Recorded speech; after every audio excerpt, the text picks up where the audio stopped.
Call It Courage, Chapter 5, Part 1. Let's go ahead and get started.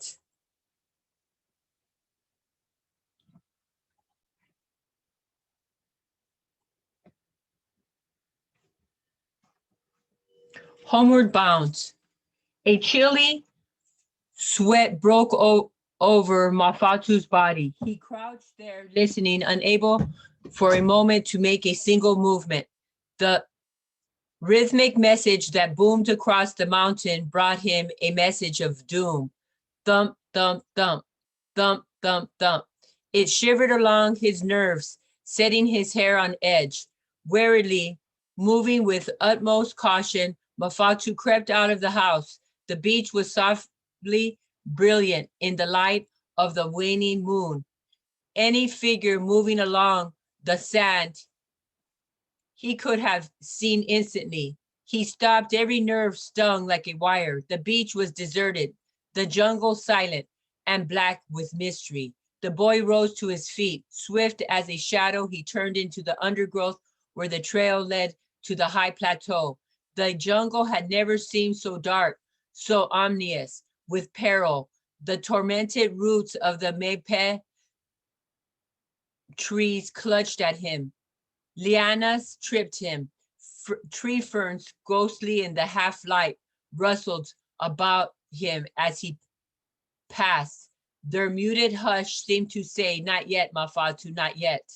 By the time he reached the plateau, he was breathless and panting. He dropped to his knees and crawled forward, an inch or two at a time.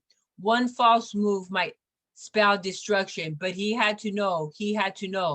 Thump, thump, thump. The measured booming grew louder with every inch that he advanced. Now it pounded in his ears. It reverberated through his body, thrummed his nerves. Somewhere below in darkness, black hands drew forth from the hollow logs a rhythm that was a summation of life, a testament of death.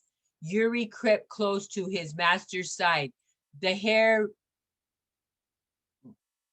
ridging on his neck, his growl drowned in the thunder.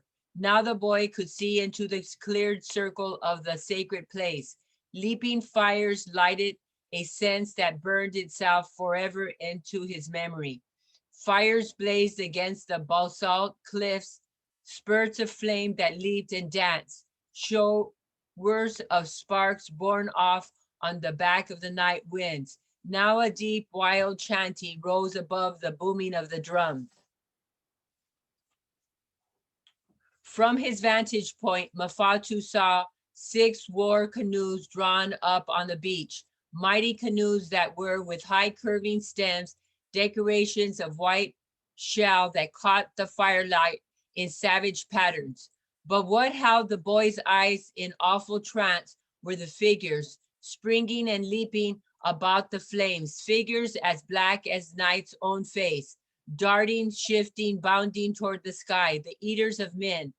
Firelight glistened on this oiled bodies, on flashing spears and bristling decorations. High above the drums, tattoo rose to the mournful note of the conch shells, an eerie wailing like the voices of souls lost in the interstellar space.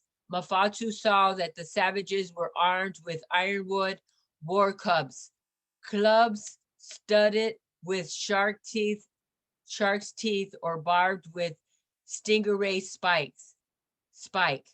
Zigzags of paint shrieked their bodies, and towering above all, the great stone idol looked down with sightless eyes, just as it had looked for untold centuries. Mafatu, lying there on the ledge of basalt, watched the strange scene, powerless to move, and he felt doom itself breathing chill upon his neck. He drew back from the edge of the cliff. He must flee. In that very instant, he heard a crashing in the undergrowth, not 20 yards away. A guttural shout ripped the darkness. The boy flung a desperate glance over his shoulder. 4 black figures were tearing toward him through the jungle. He could see them now, He turned and ran blindly down the trail thence he had come, slipping, sliding, stumbling, his breath all but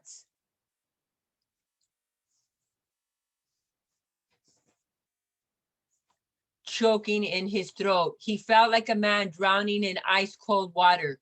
He felt as if he had sometimes felt in dreams, fleeing on legs that were weighted. Only one thought gave him courage as he ran, his canoe ready and waiting. His canoe, if only he could reach it, shove it into the water before the savages overtook him. Then he would be safe. He knew this trail as he knew the back of his hand. That knowledge gave him an advantage. He could hear his pursuers slipping, stumbling through the brush, shouting threats in a language strange to his ears, but there was no mistaking the meaning of their words.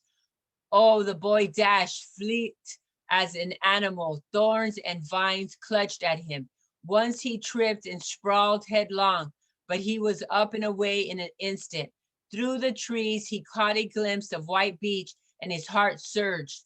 Then he was speeding across the sand, Yuri at his heels. The canoe was at the lagoon's edge.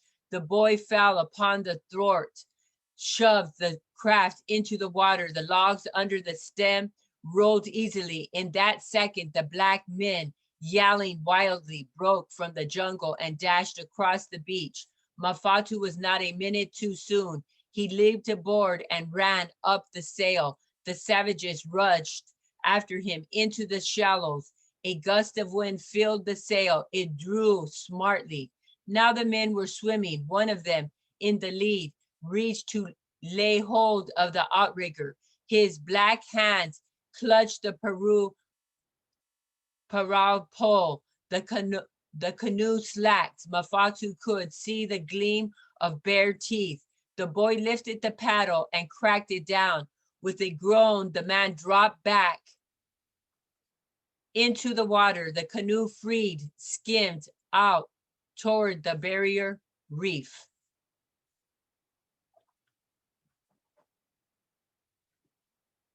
Chapter 5, Part 1.